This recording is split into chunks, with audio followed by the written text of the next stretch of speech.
Hello traders, this is your trader's friend. Thank you for joining me today for another video. I'm so glad you took the time out to be with me. Today I'd like to talk to you about trading off of a larger term time frame. People ask me all the time, what time frame do you trade? I pretty much trade almost everything except for the 1 minute, 5 minute. Yeah, they don't work out too well for me. 30 minute, I don't do much of that either. But everything else I'm pretty much open to. So let's go step by step what I would be looking for to trade off of a larger term time frame. Now, I'm using the Aussie JPY. This is a new currency pair that I've just started trading and I'm enjoying it. But what is it that I look for?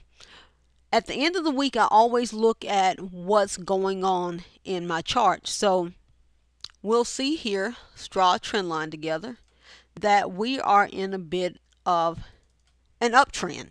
So our best trades are going to be to go in a bullish direction. But this is on a larger term time frame.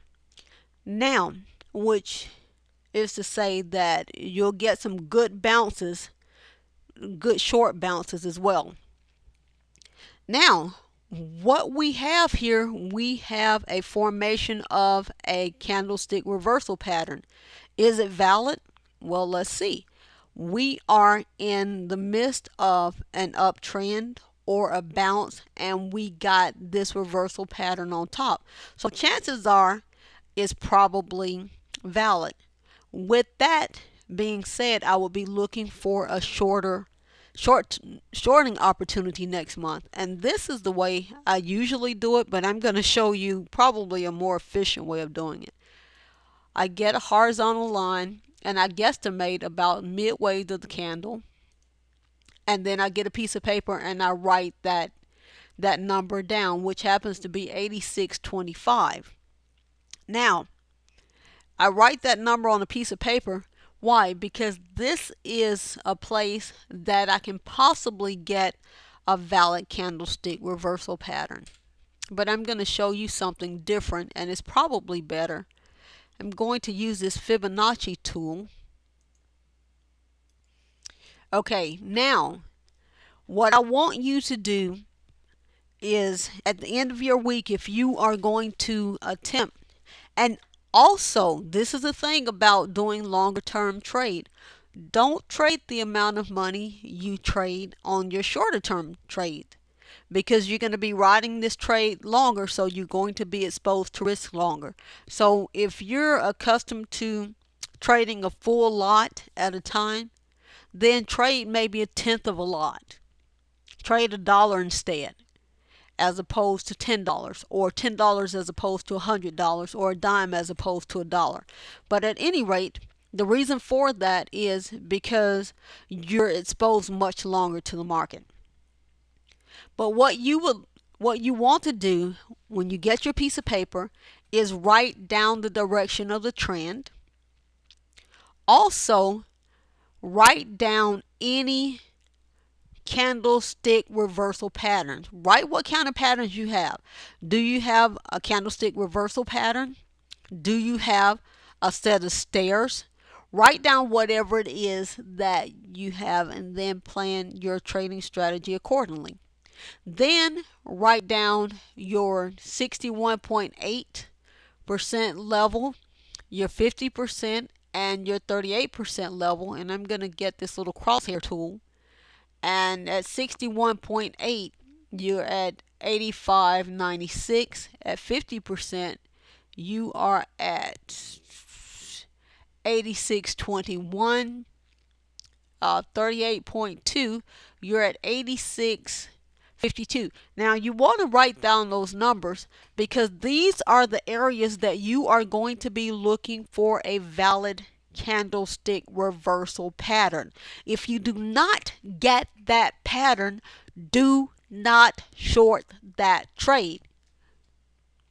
Now let's take a look at this monthly time frame as well. That's the thing about switching time frame. It always messes up your trend line.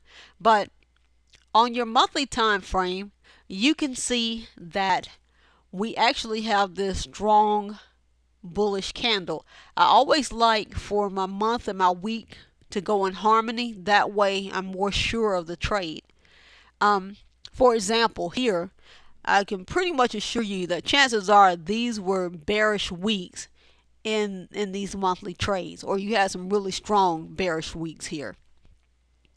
But here you have what appears to be a candlestick reversal pattern, but it doesn't qualify as a legitimate candlestick reversal pattern because, and I'll show you, we are actually more in a sideways trend right here. So keep that in mind when you see candlestick reversal patterns. Ask yourself where they are. Now on the weekly time frame, let's go back there. Sorry about that. Okay, on the weekly time frame, this would count as a valid candlestick reversal pattern because it's at the top of an uptrend. Now, this is a challenge that you're going to have if you decide to take this trade short. You only have so much room to go before you hit that trend line. Now, if you decide to short this, just say 86.46. Well, oh, I got that off the monthly time frame. But if you decide you got a valid candlestick reversal pattern there, then what you can do, let's get this crosshair tool again and see. If you ride that to the bottom of that candle, then you still made at least 150 pips without risking going all the way down here to the trend line for about 250 pips. Guys, this is not rocket science. You can absolutely do this. Last thing I want to mention is once you get a valid candlestick reversal pattern, say that you have it here. One of the things I want to remind you to watch out for is a lot of times if you hit a resistance level in a situation like this, chances are price will revisit that level before you get that straight fall down that you're looking for. So be careful of that. Sometimes you'll get it and sometimes you won't. So pay attention to your candlestick patterns. Guys, you can do this. Have a terrific weekend.